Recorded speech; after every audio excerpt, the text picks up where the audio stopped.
খুবই গুরুত্বপূর্ণ একটি বিষয়, বিশেষ করে 16-17 বছর থেকে নিয়ে 25-26 বছরের ছেলেদের জন্য।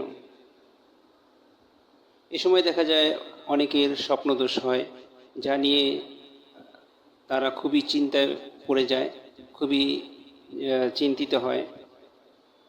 অসুখটির কথা কাউকে লজ্জায় বলতেও পারে না, বা অনেকে ডাক্তারের ওষুধ খেয়েও বিভিন্ন ধরনের ওষুধ খেয়েও কোনো লাভ হয় না। যাদের এই রোগটি আছে তারা আয়ুর্বেদিক একটি ওষুধ খেলে খুবই উপকার পাবেন ইনশাল্লাহ। তো ওষুধটি আপনাকে ঘরে নিজে বানিয়ে নিতে হবে। ওষুধটি হলো কবাব চিনি আর মধু। কবাব চিনি আপনি বাজার থেকে মশারি দোকান, মশলার দোকান, দারচিনি এলাচি এগুলো বিক্রি করে, এসব দোকান থেকে 1 তোলা বা 2 তোলা এনে